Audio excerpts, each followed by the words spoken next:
Hello and welcome to Fergie's Gum. My name's Nathan and I'm joined by my good friend Ahmad. Hi Nathan, how are you? I'm not too bad. Still pretty furious. 24 hours on from the shellacking that we just got from Bournemouth at Old Trafford. 3-0 defeat. Second time in 2 seasons that Bournemouth have rocked it to Old Trafford and gone home with a comfy 3-0 win. And they deserved it. They absolutely deserved it. It's depressing because you just don't know what you're going to get from this Manchester United side anymore. You go to City, beat them, go to Spurs, have a terrible performance again, and then a home banker, or what you would expect it to be, at Old Trafford against Bournemouth, and you get out-muscled, outplayed, out-strategized. You know, it just becomes the men against boys, the very definition of it. What did you think about the game? Yeah, I thought it's. I think it's the norm now. I don't think we should expect anything different. Every time we feel that we got a win that should boost us, and we can string a run of performances or results together, we go on and lose. I wouldn't say the silliest of games, but because Bournemouth have been doing really well, but we lose games that we should be winning easily. And yeah, it's been like that for a long time now. A long time. I remember the last time we went on a run that you can actually look at and say that we're in some kind of form. But yeah, it was just very frustrating, very disappointing. I mentioned this on the last podcast about form, where Andy Mitten from the Talk of the Devils podcast mentioned that for the past 16 games or something, maybe even longer than that, it's been win 2, lose 2, win 2, lose 2. And the next 2 games coming up is Wolves, then Newcastle. So you can imagine we might win those 2. And then it's Arsenal and Liverpool, which, again, you can imagine we lose those 2. But you just don't know what you're going to get with this team. I know I've literally contradicted myself saying it's going to be 2 wins and 2 losses. But the performance-wise, some of those players out there, they just don't seem to get it at all. Like, their heads go very quickly. As soon as they concede a goal, their heads drop, and you haven't got someone on the pitch that's pulling them forward. You haven't got a Roy Keane figure. You've got Bruno flapping his arms around and pointing at Garnacho because he wasn't in the place where he played the pass, like in the second half. And I just don't think with that type of mentality across the board, you know, this is before Ineos came in, before Amorim came in. I think the standards have just slipped so far that this has just become acceptable now. And some of these guys, some of these players that are there right now are in for the shock of a lifetime because they're not going to stand for it. There's no way. The performances and the sporting side of things have become the main focus of everything right now. And these guys are going to have to buck up or they're going to be shipped out. That's the only solution for this. But I thought Bournemouth, like giving their credit where it's due, I thought they did really well to come to United, to come to Old Trafford and just boss the team. They know they can get at us. Forest did it as well. They know they can get at us just by being more organised. And as soon as you get at some of those players and their heads go, it just makes things so much easier. They don't want it. They don't want it. Yeah, I think there's a certain template that every team coming to Old Trafford and they just use it, which is just sit deep, at least for the first half or as long as it's needed, and just wait for the counter-attack, wait for a set piece. And teams always seem to manage to score first at Old Trafford. And then, like you say, the United players, their heads drop. Becomes very easy to play against us. And you look around the team, looking for someone to pull the team and pull the game by the scruff of its neck, just to do something. But we don't have that. We haven't had that in a long time. So again, I wasn't surprised. I was disappointed because I was hoping that we'd go on a run now, especially after the win last week. And because you look around the table, teams are dropping points, and even if the gap is 6 points, 7 points, 8 points, you always feel that it's doable to close that gap. But you have to start winning games.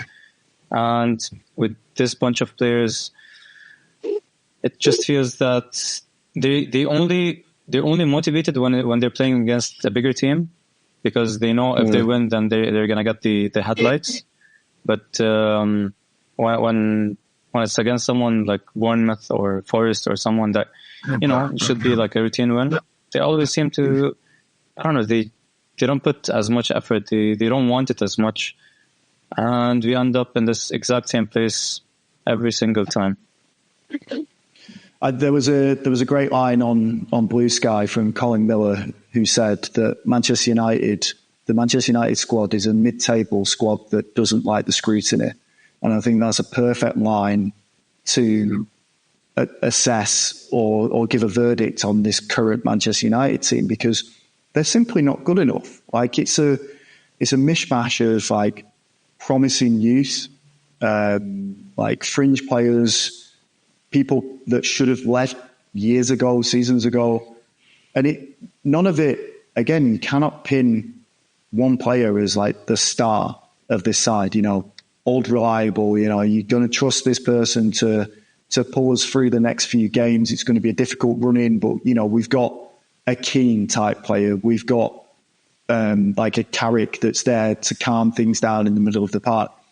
All of these players, they bring something more than just their playing ability.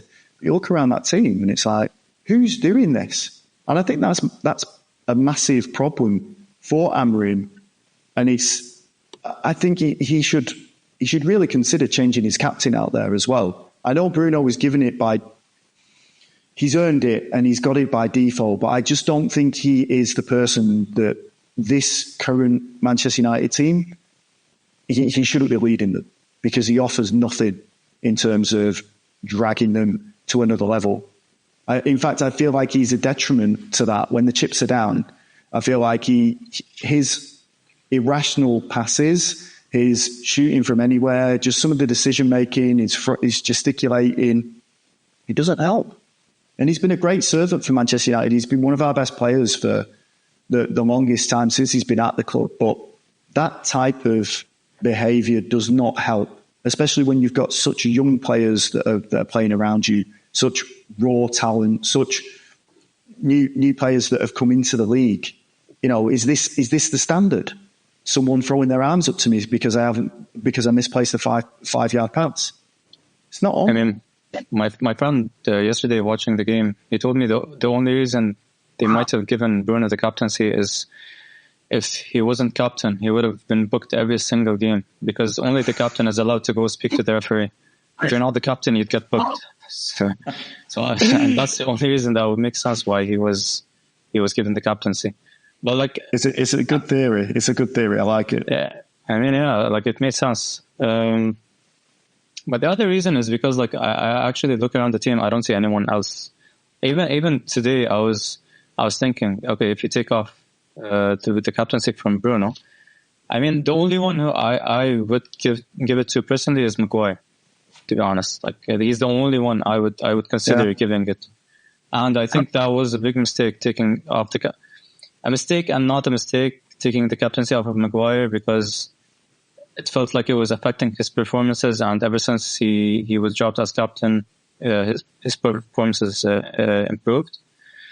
But you just felt that it made sense why he was captain, why Solskjaer gave him the captaincy.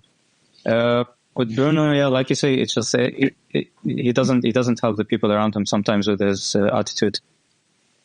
Well, I think that was one of the reasons why Maguire was stripped of the captaincy as well, though, wasn't it? It was because Bruno was a mainstay in the squad and he was always fit, so he could always play, which I completely agree with.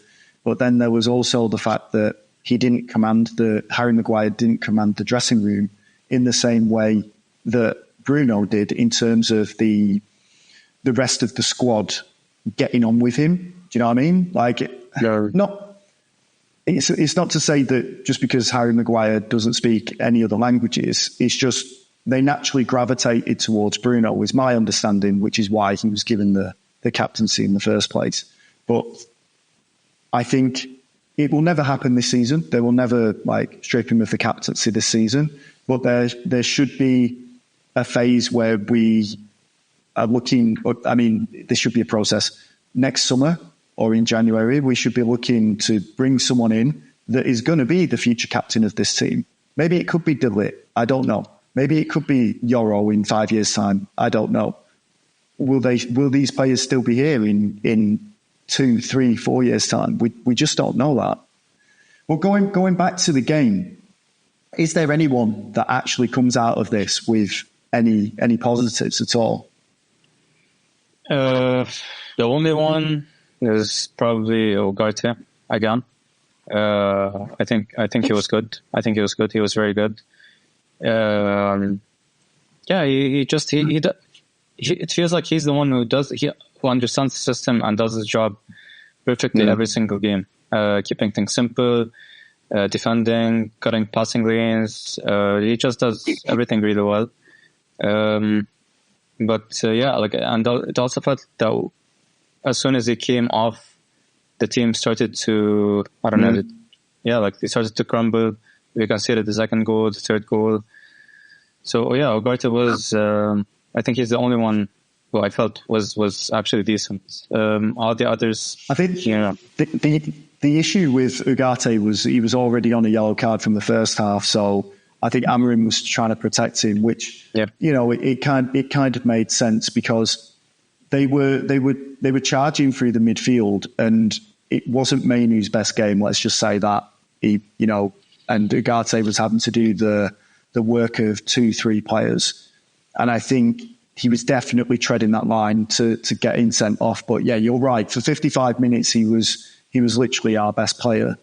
Going back to the negatives of the game, I thought Højlund, in fact, let's do stick with the positives for now. I thought Højlund offered more of a direct threat when he came on. I thought some of his, you're shaking your head, we'll get to it in a second, but the way, so what I mean by that is he was actually taking shots, okay?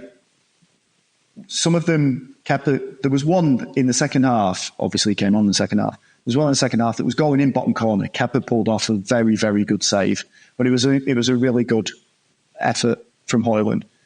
However, just like the other players around him, he started snatching at stuff. He was he was shooting from all over the place. His decision making was really bad. Bruno's was really bad. Garnacho again was really bad. Ahmad was he's been sensational in the recent weeks. His decision making was bad in the final third. And everything just falls apart once we get to that final third. We're always looking for someone to just create magic. We have these 1 or 2 moments where it looks like in the game we was going to get ourselves back into it, but we're just slashing wildly at the ball and sending it into row Z. And there's fine margins within the Premier League, and you have to be putting those away. We cannot be missing as many chances as we did yesterday. But let's go back to Højlund, because as I was saying that about him being a bright spark, I take it you didn't agree with that. It's just it feels that our standards are so low because of what we're watching, that the only reason we think Højlund is good or was okay last night was because we were comparing him to Xerxes, who was absolutely abysmal, to be honest. He was unbelievable. You can't have your 2 strikers being that bad. I'm sorry. I don't care if they're young. I don't care if they're still new to the league. I'm not asking them to score 15, 20 goals, which is supposed to be something normal. It's not something very difficult to do. But I'm not asking that. I'm just asking to do something that would benefit the team, benefit the players around you. Just do your job. Hold up the play. Improve your link-up play. Just at least when you're defending set pieces and corners as a 6'5" or whatever tall, big person that he is, at least defend these set pieces, which we saw with Xerxes. I don't know. He's 6'4" and he can't jump 2 inches off the ground. It's just so weird. Yeah, he doesn't offer an aerial threat at all. It's so weird. And going back to that, Huijsen could have had a second goal because Malacia, who again had an absolutely awful game yesterday, he gave away a stupid free kick in the same position on the same blade of grass that he did earlier on. And if they'd have, for some reason, Bournemouth decided to play it short when they could have just played it in and probably got a second goal from it. And it could have been even worse for United yesterday had they actually been that and conceded again. But yeah, you're right. It is a comparison. And yes, you are right about the standards. But the standards have slipped across the board. Before Ineos came in, everyone just thought, this is fine. This is how we do it. We still get paid regardless. We'll have a bit of a cup run. We might win a cup. We're not really challenging for the league anymore. And I think the backroom staff, the boardroom, the Glazers, obviously, the leeches of the club, and it's spread down to the players on the pitch. And it's like, this isn't the standard that Manchester United was. The 13th in the league, and we've conceded more goals than we've scored this season. That is shocking. Shocking. And we're still allowing players like Malacia, who has barely played, to take up a position in that first 11. We're still allowing Joshua Zirkzee to play up front when he offers zero. Because we have to. That's how far we've fallen. We have to. Our squad is that poor that this is what we have to do. I mean, watching the game last night, I was looking, okay, we get to those positions up front. Sometimes we built up play well. For example, Lisandro, he's been awful, just to say it bluntly. He's been awful, but he still offers these line-breaking passes. Maguire did well, Masraoui did well in that regard. So we get to those positions where, for example, Kobe or Ugarte plays the ball into Zirkzee. And it's like he's wearing those, that they're saying that he plays with Timberlands on. Yeah. It's like he's wearing Timberlands and he's playing with Timberlands on. Like every ball, it bounces off of his feet. He can't control the ball. He can't control any long ball. He doesn't offer us like the direct route when we're being pressed and we have to play long. He just offers nothing. Højlund does the same. I'm not going to be convinced otherwise because a lot of people seem to, they get upset when someone criticizes Højlund. They say he's young. Just we have to give him time. He was our top scorer last season. He scored I don't know how many goals this season. This is part of the reason why we're in this mess because, like you say, standards have dropped so low. We don't even know what a good striker is anymore. Like we haven't seen a good striker in a long time that we don't even know. We wouldn't even know what they're supposed to do. You watch other teams. You watch like Bournemouth. You watch Nottingham Forest. You watch any team that plays against us, or if you watch any other Premier League games, you can tell what a good striker is. What we have right now is so far off of that. Was Cavani our last good striker? Yeah, that's exactly what I told my club last night. Our last good striker was Cavani.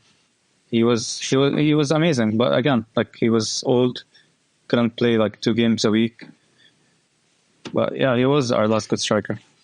In an alternative universe, Harry Kane would have been playing up front with us had the promise of signing him actually materialised for Erik ten Hag.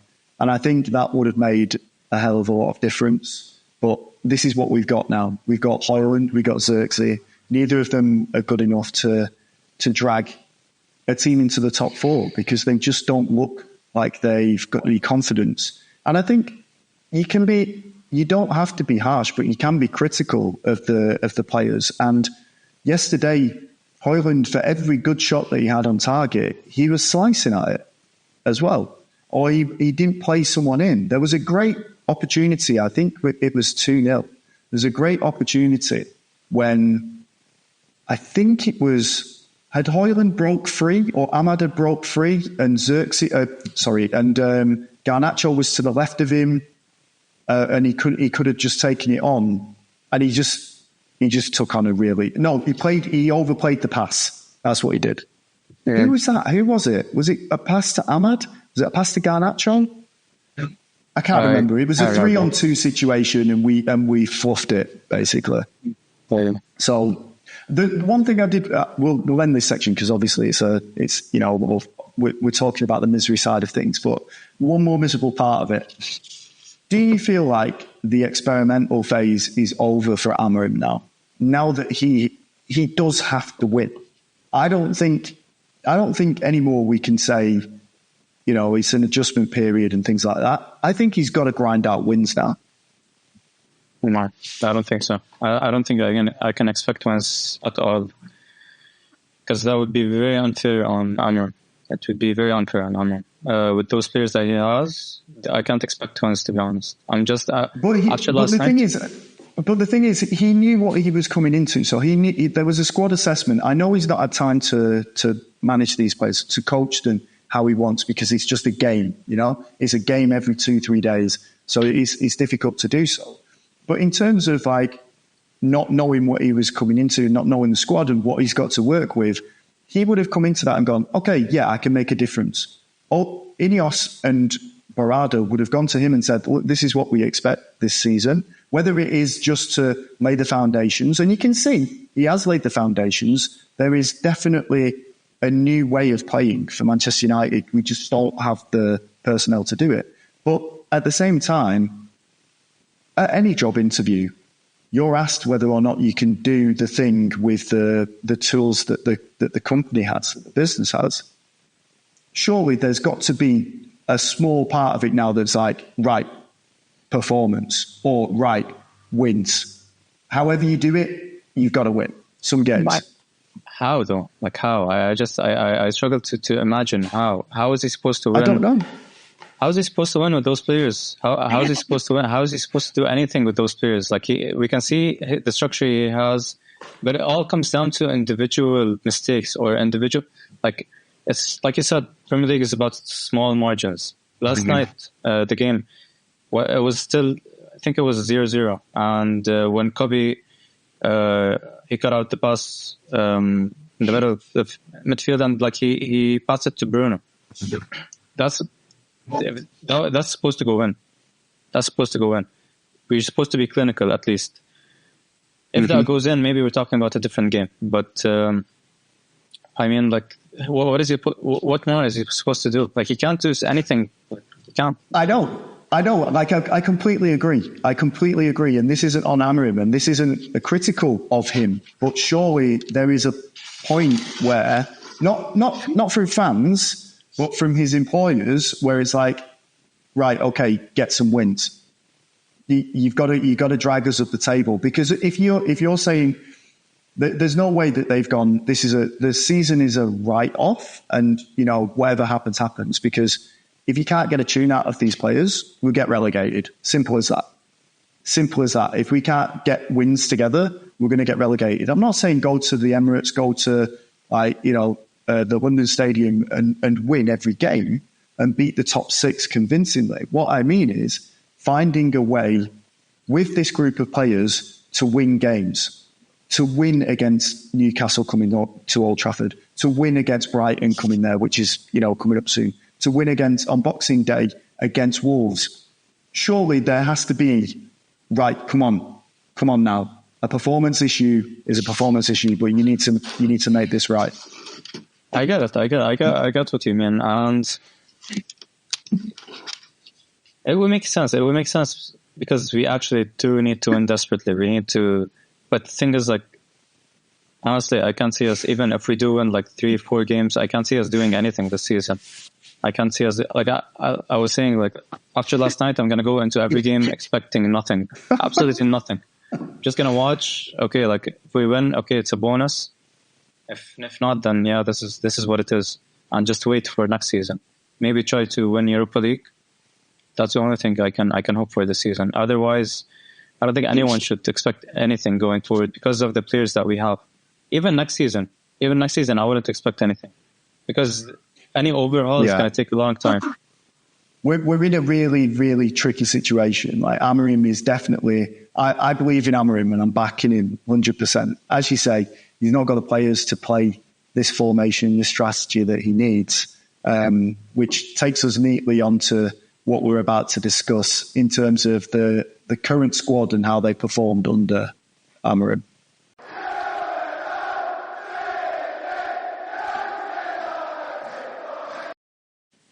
So Amorim has had a handful of games with this Manchester United squad, as we spoke about in the last section, the last chapter. It's not been great. It's been a mixed bag. But what of the players that he's currently used? So we thought it'd be an interesting thing to go through the players that have currently played for him from the squad and kind of assess whether or not they have a future under this new way of thinking, this new strategy moving forward, like just from top to bottom. Who's going to make it? Who do we think is going to make it? And who do we think is going to be sitting in the transfer window probably from January onwards? So let's go then. It's quite an easy one to start with. We've got Bayern Deer. So, especially after what we saw on Thursday against Spurs, just, sad. I think more than anything with Bayern Deer, he's not going to forge a career at Manchester United. I think Onana is the chief number one. But I would like to see us get someone else that would challenge Onana for that position, because Bayern Deer he ain't that guy. He's had chances before as well, and he's not good enough. He's a good goalkeeper, but he's not good enough, and he proved against Spurs that he's going to be a disaster. So I think it'd be best to move him on. So I think you're right in terms of selling him. Tom Heaton. Yeah. No, he hasn't played against Andre Amorim. No. So, yeah. Yeah, fair enough, yeah. I've gone back on my own rules straight away. But I think Tom Heaton's a good player to have around the squad anyway. Yeah. We spoke about this last time, didn't we? Yeah. So as a third choice goalkeeper, it's a brilliant position to be in. I think Lee Grant used to do that. Yeah, and then there's been, other goalkeepers that have sat on benches and not intending to play, but they're good to have around, and they bring confidence to the players around them. So yeah, keep Tom Heaton. Onana. Keep Onana. He's good. Sometimes he's a bit shaky. Sometimes you feel like his head's gone. But in general, he's good. He's one of the best in the world playing the ball in his feet. And this season, he's kept us in games multiple times. So I would keep 11 clean sheets. I think he's got. Yes. And he seems like a good character to have around as well. Yeah, I agree. Onana should be there, but it goes back to my Bayern Deer thing about we need a goalkeeper to challenge him, because it just keeps you on your toes, Like when you've got someone that's competing for that same position, I think it's good to have someone that could come in. Because Onana looks at that and immediately looks at that performance that Bayern Deer put in at Spurs, and obviously he wants him to do well, but when you think of the goals that he conceded, and he was quite weak as well, that just adds more pressure to you as a goalkeeper, because it's like, oh, right, okay, yeah, if I'm out, then, yeah, we're going to struggle even further. Moving on to defence, your favourite Iceman, Victor Lindelof. My favourite, yeah. Sell just as soon as possible, whenever you can. Just sell. He's overstayed his... I don't want to say he's overstayed his welcome, because it's not my house or something. But he's been there way too long. He should have been gone a long time ago. Okay, just that little line about overstaying his welcome at your house. It just reminded me that, or you just made me aware that I should leave when you start to look a bit edgy next time I come round, mate. Mm-hmm. No,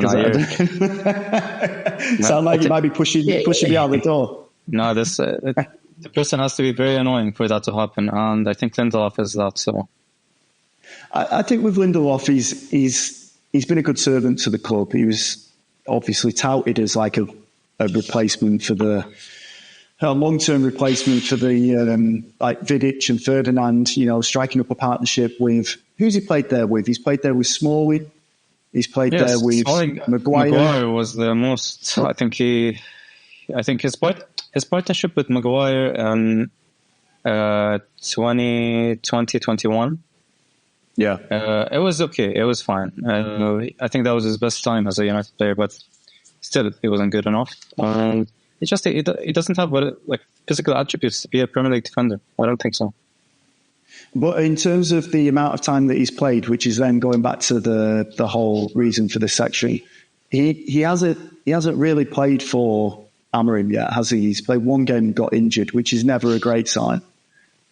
But do you think there needs to be more of a measure, or do you think is enough that he should play this season? No, I think there are certain players that you don't need to watch under Amorim to know if they have to leave or not. And I think he's one of them. Poor Victor. Mazraoui, who I thought had a stinker yesterday, but he wasn't alone in that. No, he had a stinker. I don't know what he was thinking, to be honest, for the penalty. It's like the crazy. They call it like the bozo gene. It just spreads to every single player that comes into the team. Yeah. So yeah, I think. Well, for sure. Like I would keep him. He's he one stays, of our right? Yeah, just. He's been one of our best players. I feel with Mazraoui that he would benefit from someone good on the left back position, so that he's like, so that he can just concentrate on what he's doing down the right hand side, rather than worrying about, am I going to be taken into right centre back? Am I going to have to move over to left back because Dalot's had an absolute shocker again? And again, it just helps when you've got that consistency on both flanks, because everyone knows what they're doing. But yeah, Mazraoui, without a doubt, you've got to keep him. Delete? Keep. Again, I think last night it showed how important he's been for the team ever since he's come in. He's been ill the past 2 games. But yeah, when he plays, you feel he gives confidence to the defense. I think he's one of those who knows how to direct players around him. And he's actually a very, very good defender. So, yeah, definitely keep. And he gets the Amorim system as well. I feel like he knows what he has to do. One thing, and we'll get onto him in a second. In fact, let's just talk about Harry Maguire right now, because he's the next one on the list. The one thing I do like about Maguire, and I would keep Maguire, by the way, I know there was talk recently, or rumours recently, that he's potentially going to sign a pre-contract with some teams in Europe. Napoli was mentioned as well, which would mean that he can do that in January, so in a couple of weeks, and then he might leave at the end of the season. Great for getting money off the books, but I feel like we'd lose a big character on the pitch. But I love the fact that, because Amorim, what he wants, and from what I've seen of his teams play, he wants those centre-backs to not just pass it quickly, but, when the opportunity arises, bring the ball out. De Ligt does that sometimes as well. And I think Maguire is very good at stepping out. And he did quite a bit of that yesterday. Obviously, it was to naught because we got drummed, but I thought he played okay. And I would, if I had a choice for someone to fit into this Amorim system, I think Harry Maguire is a good backup to have. For sure. Like you said, he's a very good character to have around, and the fact that he just dug his heels, kept his head down with everything that was going on with him for the past 3-4 seasons, and he came out of it. And I think a lot of people agree that he would be one of the best players to play under Amorim. Yeah, I think you definitely keep someone like that, and you need a bit of experience to keep around the team. And he's getting to that prime age, not too old and not young. So yeah, I think he's good to have. So I would keep him definitely. This could prove to be a slightly controversial one, but Lisandro Martinez. I would keep Lisandro Martinez only if he does not start every single game.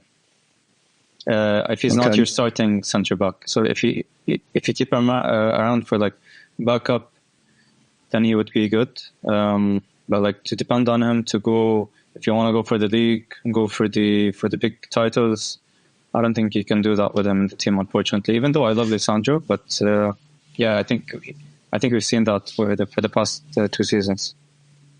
But that's the thing. Like we're talking about when we talk about keeping him, we kind of remember the good days, the Butcher.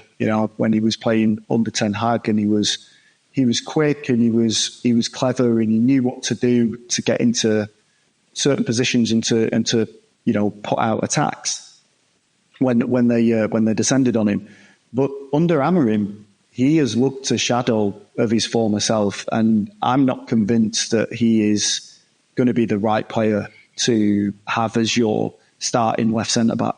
And as you say, if there was someone else that could go there, that could play there, like Luke Shaw, again, we'll get onto him shortly. But I personally don't think Martinez can be relied on at all at the moment. And I think he's feeling frustrated with what's going on around him. Again, it all goes down to the foundations of the club. But under Amorim, he's not been great. And I feel he's one of those players that could be on shaky ground come January. No, not January. Come the summer. He might be one of those players that does get moved on. Yeah, I mean, if you get an offer for about like 50 million plus, then I think it wouldn't be the worst idea to move him on and invest it somewhere else. But I still think he's one of those players that you can he's good to have around the club with his character, and he's one of the best in the league with the ball in his feet, like with his passes. So I think he's very beneficial for the team. So I would keep him personally. I think the next player that we're about to talk about has played almost as many games for Amorim as he did for his previous gaffer in 2 years. Terrell Malacia, he's had, I would say, a great story arc to come back from the injury that he had, and it's great to see him out on the pitch. But the microcosm of that game yesterday just said everything about him. He's rusty. I don't think he's quite up to the pace of the Premier League, and I don't know if he'd ever get back to that. I would love him to get back to that, but in terms of what he offers this system, I don't think he's the man that we need, and I would be looking to offload him in the summer. Yeah, me too. I agree. I think the injuries that he had, they took their toll on him, and yeah, I think it feels like he should drop a level, play for like a smaller club or like in another league, a slower league, less physical.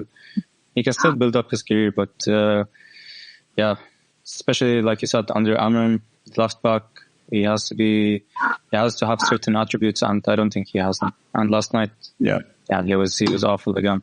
So yeah, I wouldn't. Yeah. It's sad to see. Lenny Yoro is untouchable in my mind, so I'm just going to skip him straight away. I agree. Your favorite Portuguese winger or right back, Diogo Dalot. Honestly, I'm just, I hope I wake up one of those days and just open X or whatever and find like Madrid offered 50 million or like 40 million or anything just for him to go. I can't wait for that day. The problem is that their scouts have eyes though, mate. So they're not going to offer 50 million for him. That's what I'm telling you. Like, I'm just hoping. I know it's not going to happen. But like, he's one of those he's part of the issue that we have at the club. He's part of the issue. Players thinking they're better than what they are, and Fraz accepting those standards. And yeah, he's so bad. Even I'm sorry to say, I hate saying that, but like last night it was so bad. He had a good season last season, but he's not to be relied upon. Like, this is the standards dropping. That someone like Dalot can get into this team, and he's been a consistent starter. He's been ever present. But under Amorim, he showed that he gets into those positions. I've talked to you about this many times before on different episodes. He can get into those positions, but once he gets there, his end product is woeful. And you cannot have someone that just gets into those positions and doesn't do anything with it. I could probably do that. Yeah, I mean, what's the point? The only thing that goes well for him is the fact that he's fit and he doesn't get injured that much, which is something like we can't say about a lot of our players. Other than that, he doesn't have it. Like, he just doesn't. Some people have it, some people don't. He's one of those that don't, and it's fine. That's okay.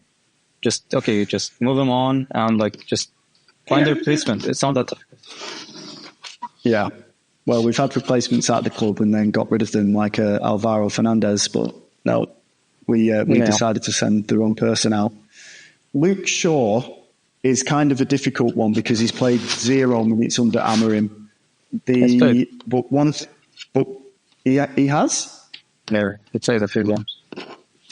I mean, I get why you don't remember. Yeah, I played as left centre back a few times. Okay. Whatever it is that you're moving around on your desk, can you just keep it still? It's just download. It's just the download just brings out the madness. Okay, we'll start with Luke Shaw again. So you've just surprised me by saying that Luke Shaw has actually played some games for Amorim, whereas I can't even think of a single one that he's played. But when he's fit, I think Luke Shaw could be the right person for that left-back position. But I just don't think he's going to be... You're not going to be able to rely on him. I would keep him, by the way. I just don't think you're going to be able to rely on him. You need another left-back that isn't Malacia that can compete with him down that left flank. And it has to be someone that is a natural left-back, not Lisandro Martinez filling in, not Diogo Dalot filling in, not Mazraoui filling in. It has to be a left-back that's going to be probably your first choice.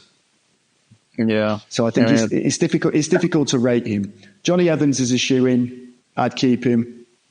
And Harry Amas, there's not enough data on him to even compare him to anyone else. So moving on to midfielders, and it's the forever injured Mason Mount that comes up first. Out till March. Yeah. Unfortunately, I would move him on if possible. It's, to be honest, like even on Luke Shaw, personally, I would move Luke Shaw on as well. Even though, in my opinion, on his day, he's probably top 3 left backs in the world. But what does the saying say? It's like the availability is the best ability, or something like that. So it's a new one on me, mate. But yeah, I'll take it. I made it up. It makes sense. I mean, but like Mason Mount and Luke Shaw, they're in the same boat. They keep getting injured, and I think we've seen with a lot of players that we've done the same mistake. We kept them on for way too long, hoping that they would get over their injury issues, and then we end up like 2 or 3 seasons later saying, okay, like there was no point of this. So it would be wiser to just cut our losses. The important part is because we're talking about Amorim's system and whether or not they fit into it. That position that Mason Mount plays is so important to the press that if you cannot rely on that person to be fit week in, week out, then you have to replace them, because you can't go into those games. I mean, he's not trying to get injured, obviously, but he's at this point, his legs are made of like sellotape and dreams. And that's the only thing that's keeping him going, because he's so fragile. But you can't have that person. You can't have Mason Mount being the key trigger point for when you go forward. He has to be replaced. And yeah, you're right. And I think he probably should be moved on, because that injury record just isn't good enough. I know it's a shame, but it's not good enough. It's not good enough, unfortunately. Bruno. I would keep Bruno. I can't get myself to say Bruno should be sold. I'll say it for you. I think he should be sold. Because I feel like under the Amorim system, I don't think he fits into it. And I know this might sound controversial, because like I've been his biggest fan. I was devastated when I heard that he was potentially going to leave at the end of last season. Like, I love Bruno. He's great. He's been a great servant for United. As I said before, he's been banging in goals, assists all over the place. Great player for United. But I don't feel like this next phase or this new era of Manchester United, I just don't feel like he's offering anything to it. And as soon as you start to wane and you have aspirations to win all the competitions that you're in, I think it's time to move you on. And I think that's the right time to move Bruno on is probably this summer.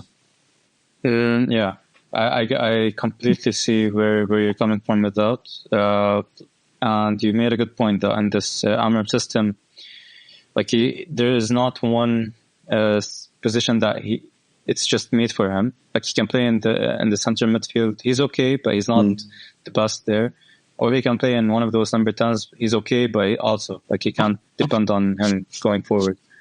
So yeah, maybe if you can get a fee for him, like a good fee for him, maybe you go for it. But yeah, like it wouldn't be easy.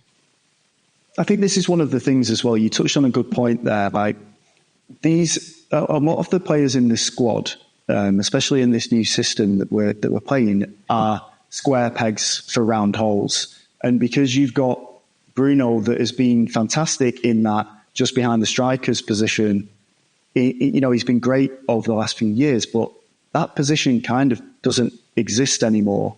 And it was basically the position that all 11-a-side players or lazy 11-a-side players like me love to play, because you don't really run back. You just stay forward in the hole and shoot from wherever or pass from wherever. But that doesn't really exist anymore, and everyone has to play their part, which is why a lot of these players, listeners might be listening to this and being like, how can you say to get rid of Bruno? I'm not saying that he's a bad player. I'm saying that he doesn't fit into the system so far, and I can't see it changing. So that would be my response to that. Moving on, I think this was probably, let's lump them together. Christian Eriksen and Casemiro. Yeah, one of them on, if you can. I think, Eriksen's contract ends in the summer, so he's moving on for sure. Casemiro... Yeah, Casemiro hasn't even been coming on off the bench for the past few games. I don't know why. Like ever since the Pilsen game, we haven't seen him. So I think it's obvious that he's not an Amorim system. Yeah, and I think Amorim has kind of given us the answer to whether or not they fit the system himself without actually saying it. The lack of game time that they've played under him so far, and as you say, they've been dropped from the squads. Or played bit parts in squads recently. So, yeah, I think it's right for everyone to move them on. We just need to freshen that midfield up, I feel. Ugarte is another untouchable for me. Kobe Mainu is another untouchable for me. Collier and Dan Gore, not enough information or data on either of those, so it would be unfair to judge them. However, I do like both of those players, and I would like to see them crack the first team at some point. Actually, Collier, I think he would do well. I'm looking forward to seeing him because he's been injured for a long time now. So I think he would do well, and because I think if Ugarte can't play every single game, I think Collier could come in. I think I read that he had the best running stats in the whole club after Bruno. I think that would be perfect for Amorim, and he keeps things simple. Yeah. So yeah, maybe he's gonna be a surprise player for the rest of the season. Yeah, he could feature against Wolves, which we'll get onto soon. But before that, we've got the strikers to talk about. So Højlund, if you can sell him, sell him. Do you not think he fits the system then? Or do you think it's a lack of confidence, or do you just think he doesn't fit a system? Honestly, I'm fed up with our strikers not being able to score goals, or I'm just fed up with it. So yeah, I want us to go for a striker that would guarantee you 20, 30 goals a season. I know Højlund can come good. Okay. He might come good next season or something, and I would look as if I was hating on him now. But I'm just not. I love Højlund, and I was very excited when we got him. But growing up watching Rooney, of course I'm not going to compare, but growing up watching Rooney, Van Persie, Cristiano, Tevez, Welbeck, Chicharito, I don't know, Van Nistelrooy, I haven't really watched, but I've seen a lot of him. So, I mean, you just can't look at Højlund and say, it's fine, we can just keep him on. You can't. You just can't. It doesn't sit well with me. So I would move him on. Okay. See, I'd keep him because I do think he could be the player that we need. But I think there's so much chaos going on around him and from the flanks and from the decision making from midfield as well. I just don't think he's getting any real surface into the areas where he can be effective, because when we think about Højlund, we think about him wrestling with defenders and getting bossed, or we think about him like, just not being in the 6-yard box where we need him to be, but then the cross doesn't come in anyway, or it hits the first man.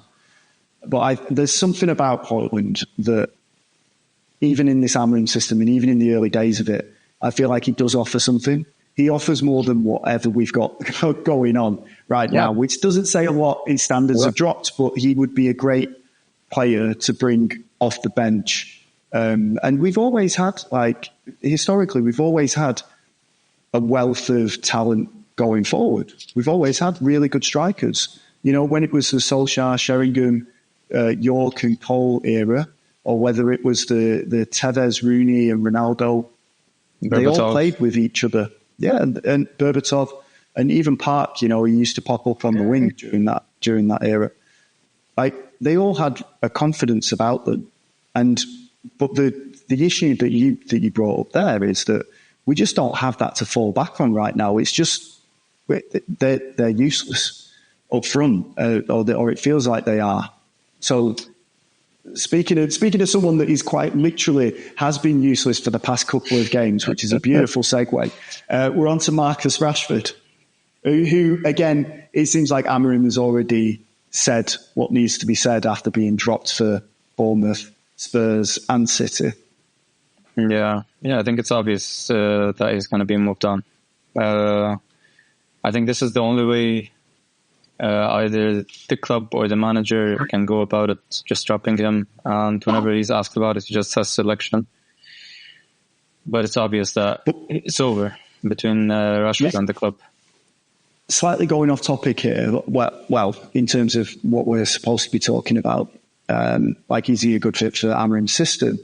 I do feel like there needs to be some sort of closure on this. And the one big thing that Ineos have done well, or have done quickly, is when there has been bad news, they brought it to light quite quickly. So sacking Dan Ashworth, saying that they're looking for other managers, or they're talking to other managers in summer, sacking Ten Hag, getting rid of the backroom staff like Van der Sar and everyone else. I feel like that type of very, very shocking but direct information is what we need with Rashford. Because Amorim is going to be asked the same question every single game, every single press conference, every single post-match press conference. He's going to get asked the same thing over and over again. If Manchester United have decided to sell him, then they need to come out and say something, or negotiate, get the deal done, and then just he's gone. That's it. But we can't keep having this same thing with Amorim talking about Rashford, because it's become a massive distraction now. Yeah, but I think it's a bit of it's a weird situation, because like you said, they're probably negotiating. He's probably negotiating, I would imagine. And like you say, if the club comes out and says, okay, so we're just going to sell him, it would just drop his value. Well, he's already done that by saying that he wants to leave, and all of the without going direct to the press, Amorim saying yes, he's in the transfer window. We already know that he is. He's been dropped, so it's clear. There's no disciplinary. I'm sure that's a lie, because I'm sure this interview hasn't gone down well. And whether it's a written one or you've been fined for it, it doesn't matter. Disciplinaries go through certain stages. So I imagine they're not happy with him because of a lack of discipline. Then I just think they've got to come out and say something. It doesn't matter if you're saying that he's going to leave in January. Right, let him leave in January. Doesn't mean you have to get your pants pulled down by the buying clubs. You can still keep a certain level of professionalism with these buying clubs to try and get rid of him. Well, again, we talked about this before we even came on air. I'm bored of it now. Yeah, I'm bored of it. If he's going, he's going. Xerxes. Yeah, sell. Just the same, exactly like what I was saying about Højlund. Even though, again, I like Xerxes, I think he could do well at the club. If the club was more stable, the same applies to Ireland. If the club was more stable and they had better players around them, it could have been a different story. But we're in a position that, okay, if we want to accelerate the process in like 2-3 years, then it would be smart to bring someone in who can actually guarantee you 20-30 goals a season. Xerxes can't do that. I don't think he's the kind of striker to score you 20 goals a season anyways. But yeah, I would move him on. Yeah. I think one of the big issues with Xerxes as well is, again, going back to this, the whole theme of this section, he's not the striker that Amorim would ever really go for. I think he's given him chances to try and prove himself, but he doesn't crash the box. He's not strong enough. He can't run with the ball. When you look at Gyökeres and the way that he was, he was able to really, really attack defenders. And Xerxes doesn't do that. He sits. He's very passive. Even on that set piece, that Huijsen scored yesterday. So passive. You kind of want to get some sort of reaction out of him, get some anger out of him, show something. But I just don't think he has that aggression. I think he's a very casual, laid-back person that doesn't really fight in that way. And it's not his fault that he's in this situation. But I think there comes a time when he's arrived at the club, when all the management has changed, his role has changed. And yeah, you're right, he doesn't fit this system. So if you could get some money back, even in January, mate, if you could get some money back on Xerxes, then I'd be shipping him out. Ahmad is probably another untouchable. Yep, for sure. Unlike Garnacho, though, because I'm not sure how he is doing under Amorim, whether he still wants to be at United. I can't tell. He's an enigma. I don't know what's going on with him at the moment. Yeah, with Garnacho, I think I really like Garnacho. I think he has a lot to offer, but I think, again, in this system, it's just not for him. It's not for him. I think he's better off going to another club where he can play in a position that suits him more, and that he can feel that the club, just appreciates him more. Maybe that's what he needs. He seems like the kind of player that wants the love all the time. And yeah, he gets affected easily when things aren't going well. So I think maybe moving him on, it would be smart for the club as well, because he'd get pure profit, because he's an academy product. I would be disappointed to see him leave, but from the signs that we've been seeing under Amorim so far, I don't think he's been doing well, to be honest. No, me neither. And it would be a weird one to see him leave. I would like to see. I would keep him, but I could see the reasons why you might get rid of him. I think he gets the idea of this system, and I think he's going to take a little bit more time to really develop. But I think that flank, the left or right, I really do think he could do some damage once he gets the idea in his head about what it is that Amorim wants him to do. And, be fearless, go at them, do what you need to do, but make sure that you've got that end product as well. And I think that's, it's fair to say something like that to him. He's still young, he can still learn those things. But in terms of the mentality of him, and in terms of leaving to go to a club that, where he's almost like the big fish in a small pond, like you were kind of saying then. He reminds me a little bit of Adnan Januzaj in that aspect. Came with a lot of promise, very good down the wings when he was playing, but just something didn't click. And we let him go. He went to Real Sociedad. He had a decent career. I think is he still at Sociedad? Is he left? Maybe he's at Las Palmas. No. Is he? Okay. But yeah, Garnacho reminds me of that, and that's. I get it. He could go to Spain. He could go to Spain and have a really good career. I think he would do well for Atletico, to be honest. I think he would do well. Like, we got him from Atletico. I think he would. He is a hard worker. Like, if you ask him to run, he would run. He's not the kind that wouldn't track back. So I think under Simeone, I think he would do really well. I don't think it would be the worst idea for him, to be honest. Well, again, I would keep him off. Yeah, like, it would be sad to see him leave. But for the purely because, like, I think, like, the PSR rules, they're holding us back, and we need anything just to help us with that. So yeah. As much as he is mentally checked out, I couldn't take a Marcus Rashford and Garnacho leaving in the same summer. That'd break me. Attached, though? Like, it makes me sad because I've cheered these kids since they broke onto the scene, and you know, it makes me sad. I often go back and watch that Marcus Rashford first interview that he did alongside like Michael Carrick, and how happy he was and how raw it was. And I posted it on Blue Sky before, but yeah, it would just make me sad.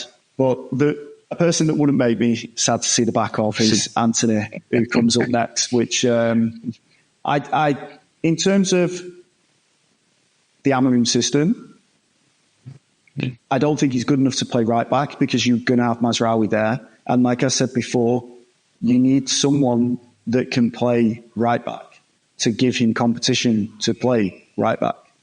Ahmad can do a job there at wing back as well, which is fine.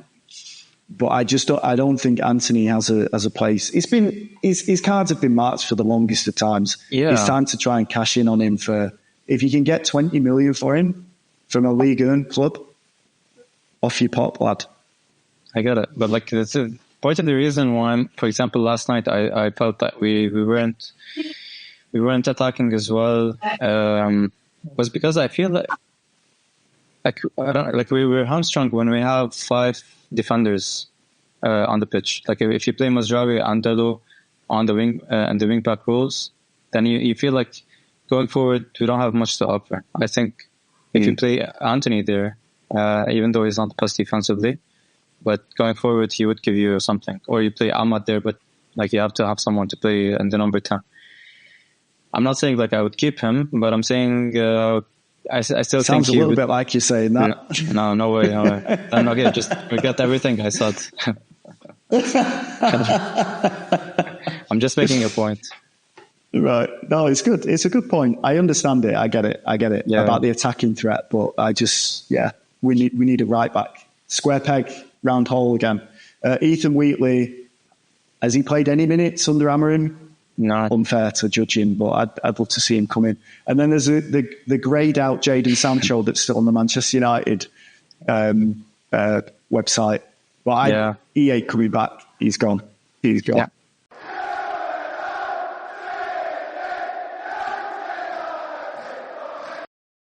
Okay, Boxing Day game, the big one at Molineux. Manchester United take on Wolves. Yeah, and they've been awful. But they've got a new manager back. They've got Vitor Pereira that's just joined the club, and they smashed up Ruud van Nistelrooy's Leicester at the King Power Stadium as well yesterday. 3-0. So obviously they're going to smash Manchester United, because that's what happens, right? Yeah, I mean, no one would be surprised. It's their first game under the new manager and the Molineux.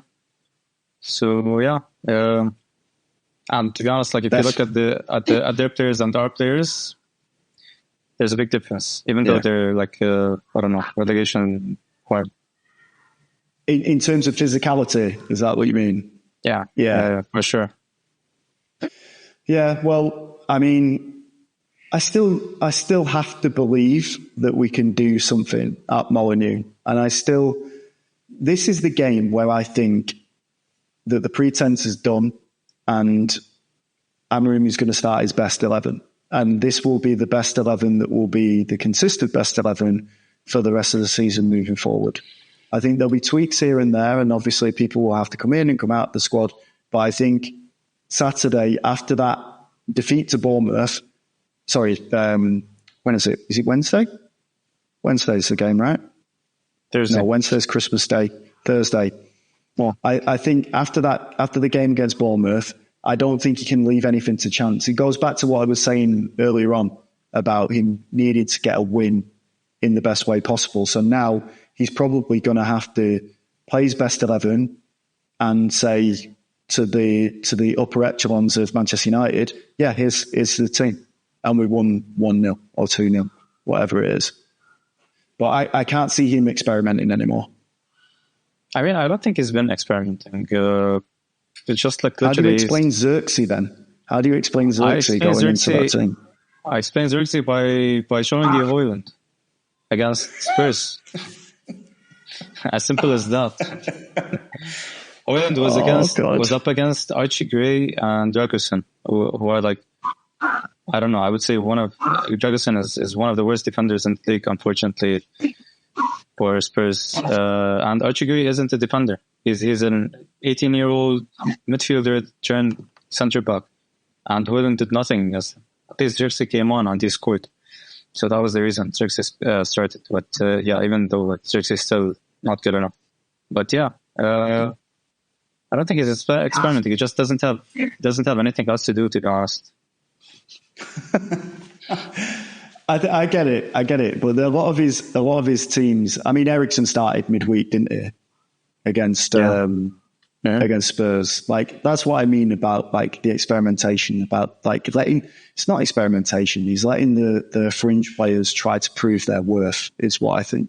But if you look at that game on Sunday against Bournemouth, there were certain players in that squad that you'd be like, you're not going to play the next game. Like, you can't. You're just not going. You're not going to be in there. I think Davo might be one of the casualties of that, and I think Malacia might be one of the casualties of that. I also think.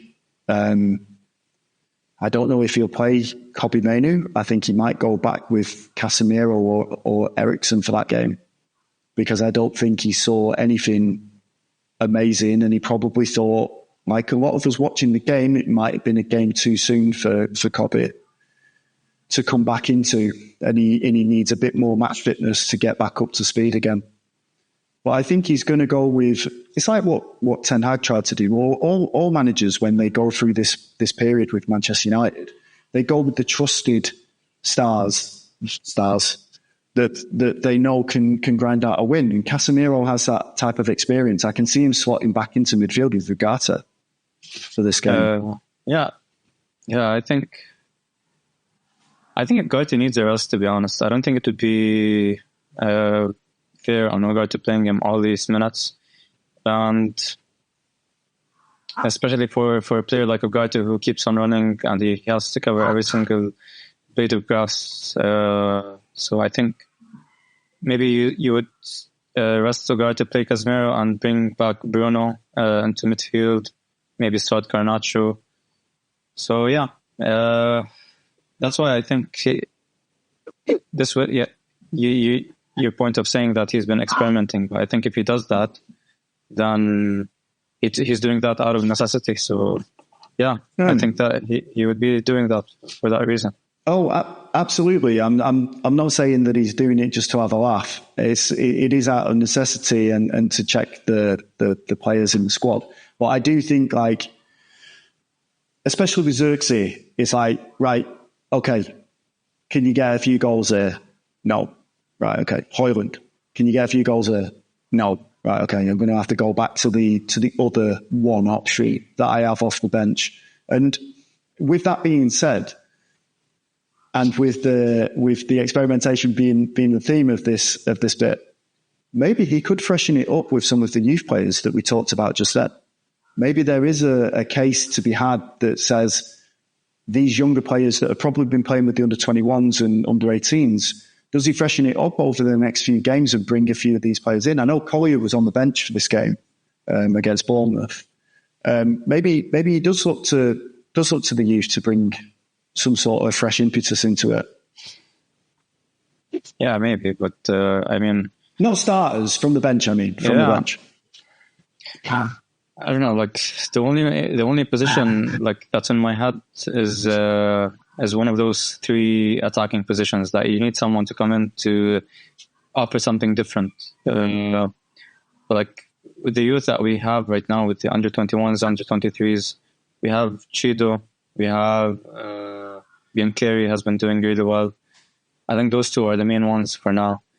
But it's still like it would be unfair on them. You would bring them off the bench, but Wolves away, especially against the way how their players are.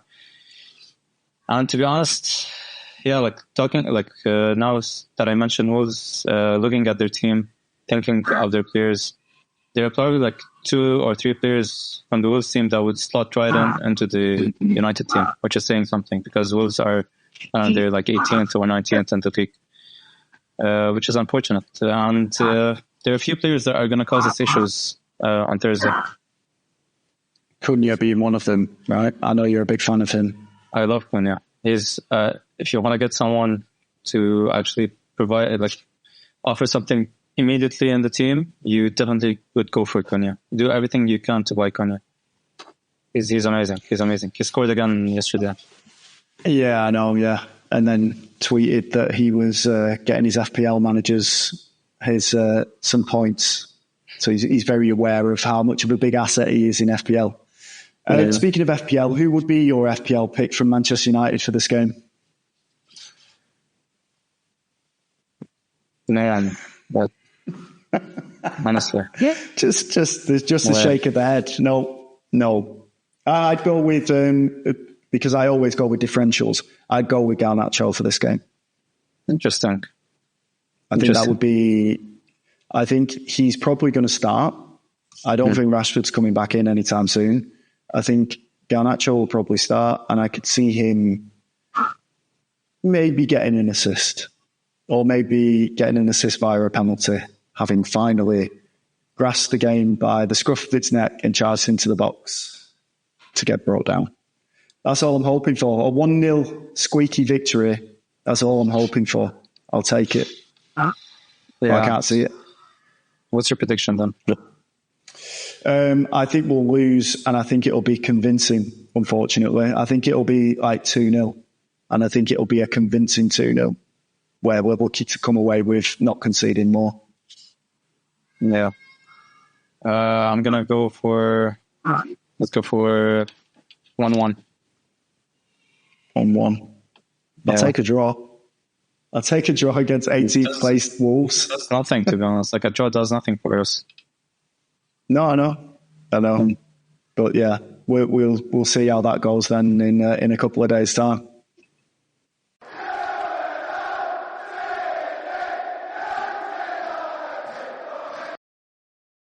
Well, that was quite it was quite nice to get a lot of sadness off our chests there. I do believe, talking about Bournemouth, talking about how the things moving forward.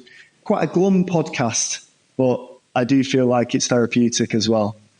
All of this could change again if they manage to get a victory at the weekend and midweek. I keep forgetting the Christmas period just because there's so many fixtures that just happen on random days. Thursday afternoon. All right. Okay. Fair enough. But yeah, it's, we could get a victory on Thursday and all of this could be forgotten about. But I do think it's good to kind of note the negatives and the ways that we could kind of move forward with this squad and what Amorim needs to do, because I'm sure he listens. But thanks for listening again, and we will speak to you again after the Newcastle game.